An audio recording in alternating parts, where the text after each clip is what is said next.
দুপুরে এইমাত্র রান্নাটা কমপ্লিট করলাম বন্ধুরা।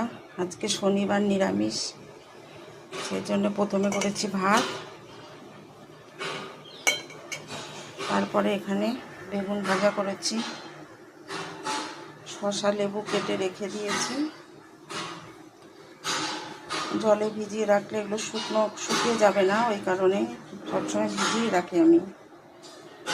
এখানে রয়েছে ঝিঙে, আলু আর একটুখানি কুমড়ো নষ্ট হয়ে যাচ্ছিল, ওইটাকে বড়ি ভেজে গুঁড়ো করে দিয়ে, বেশি গুঁড়ো না, একটু ভেঙে দিয়ে পোস্ত দিয়ে বানিয়েছি। এই খাবারটা খুবই টেস্টি হয়। পোস্তর সঙ্গে তোমরা একটু বড়ি ভেজে গুঁড়ো করে দিতে পারো, দেখবে খেতে খুবই ভালো হয়। আর করেছি এখানে এই যে মুগ ডাল মিষ্টি কুমড়ো দিয়ে। এখানে কাঁচা মুগ ডাল করেছি, ভেজে নিই। কাঁচা মুগ ডাল করলে অম্বল গ্যাসটা হয় না। আর টক দই তো জানো আমার স্পেশালি থাকে, টক দই স্পেশাল আর কি। ওটা ফ্রিজে রাখা আছে বলে আর দেখালাম না।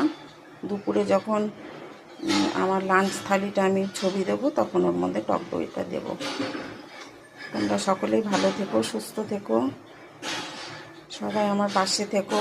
আমিও সবার পাশে থাকি, সবসময় থাকার চেষ্টা করি।